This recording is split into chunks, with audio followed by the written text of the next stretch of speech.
नमस्कार, चैनल जन्नाट में आपका स्वागत है। स्टोरी टाइम में हम आज देखेंगे कैसे रखें अपने दिल और फेफड़ों का ख्याल।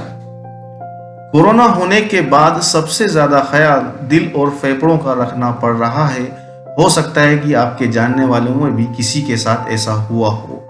कोरोना से ठीक होकर घर आ गए हों, लेकिन कुछ हफ्तों बाद उनके दुनिया छोड़कर जाने की खबर मिली हो। अमेरिका की एक संस्था national heart lung and blood institute ने एक वीडियो के माध्यम से समझाने का प्रयास किया है। दरअसल हार्ट को काम करने के लिए ऑक्सीजन की जरूरत पड़ती है। ऑक्सीजन युक्त खून को शरीर के दूसरे अंगों में पहुंचाने में हार्ट की भूमिका होती है। ये ऑक्सीजन हार्ट को लंग्स यानी फेफड़ों से ही मिलता है।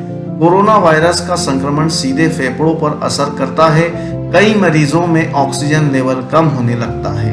ऑक्सीजन की कमी कुछ मरीज में दिल पर भी असर करती है। ऐसा होने पर दिल की मांसपेशियों को ऑक्सीजन युक्त खून पंप करने के लिए ज्यादा मेहनत करनी पड़ती है, जिसका सीधा असर हार्ट के टिश्यू यानी ऊतक पर पड़ता है। इसके जवाब में शरीर में इन्फ्लेमेशन पैदा होती है, लेकिन कभी कभी ज्यादा इन्फ्लेमेशन की वजह से हार्ट मसल पर बुरा असर पड़ता है। हार्ट बीट तेज हो सकती है, जिसकी वजह से हार्ट के खून पंप करने की क्षमता को कम कर देता है। जिनको ऐसी कोई बीमारी पहले से है, उनमें दिक्कत भी बढ़ सकती है। दिल को कैसे ख्याल रखना है, दिल का ख्याल कैसे रखें, इसके लिए जानते हैं एक्सपर्ट डॉक्टर अशोक सेठ और डॉक्टर बलवीर सिंह की बातचीत। दोनों की लगभग एक ही सलाह है। डॉक्टरों ने ब्लड थिनर और दूसरी दवाएं जो भी लिखी हो, जितने वक्त के लिए लिखी हो, उन्हें जरूर लें। अगर आप धूम्रपान करते हैं या आपको शराब पीने की आदत है, तो कोविड के बाद तुरंत आदत छोड़ दें। खाने पीने का विशेष ध्यान रखें। फल, हरी सब्जियां खूब खाएं और घर का खाना ही खाएं। पानी खूब पिएं। अगर शरीर में पानी की मात्रा कम होगी तो उससे ब्लड क्लॉटिंग बढ़ने की संभावना ज्यादा होती है। अस्पताल से डिस्चार्ज होने के 2 हफ्ते बाद अपने डॉक्टर के पास फॉलोअप चेकअप के लिए जरूर जाएं। जरूरत हो तो ईसीजी, इकोकार्डियोग्राम डॉक्टर की सलाह पर जरूर करवाएं।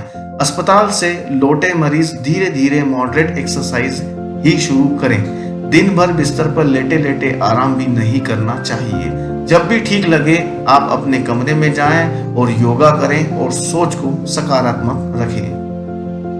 6 मिनट वॉक टेस्ट से आप दिल और फेफड़ों की सेहत को जांच सकते हैं। इसका सबसे आसान उपाय यह है कि कोविड-19 के घर पर ठीक हुए मरीज के लिए डॉक्टर इसे करने की सलाह देते हैं।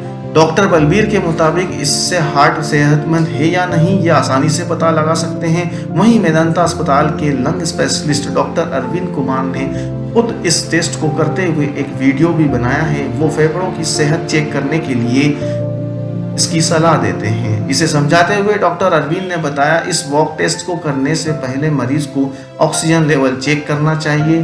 फिर 6 मिनट तक एक औसत रफ्तार में लगातार वॉक करना चाहिए। उसके बाद फिर से ऑक्सीजन चेक करना है।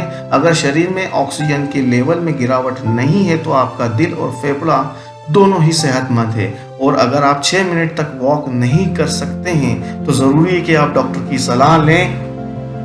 जरूरत पड़ने पर अस्पताल में भर्ती हो जाएं। अब फेफड़ों का ख्याल कैसे रखना है, इसके बारे में भी आगे डॉक्टर अरविंद बताते हैं कि कम गंभीर लक्षण वाले मरीजों को ये ब्रेथ होल्डिंग एक्सरसाइज यानी कि पहले सांस मुंह में भर लें और फिर रोकें, कम से कम 6 महीने तक करने की सलाह देते हैं। इस दौरान अगर आप 25 सेकंड तक सांस रोकने में सफल रहते हैं तो आपके फेफड़े सेहतमंद हैं। दरअसल फेफड़े बलून की तरह होते हैं। आमतौर पर जब हम सांस लेते हैं फेफड़ों के बाहरी हिस्से तक सांस नहीं पहुंचती है, लेकिन जब हम इस तरह की एक्सरसाइज करते हैं तो उन हिस्सों में भी ऑक्सीजन पहुंच जाती है और वो खुलने लगते हैं, वो सिकुड़ते नहीं है। डॉक्टर अरविंद के मुताबिक गंभीर कोविड की बीमारी से ठीक हुए मरीज में तुरंत नहीं तो 6 महीने बाद उन्हें लंग फाइब्रोसिस यानी फेफड़ों के सिकुड़न की समस्या आ सकती है। इसलिए ब्रेथ होल्डिंग एक्सरसाइज जरूरी है। BLK मैक्स अस्पताल के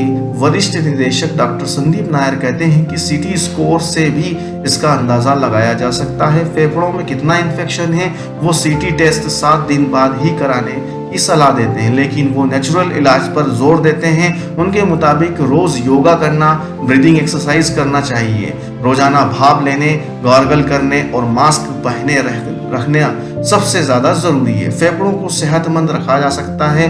साथ ही खाने में ऐसी चीज जैसे मिर्च और मसालों का सेवन कम भी करना चाहिए। ये फेफड़ों के बचाव के लिए ज्यादा अच्छा है।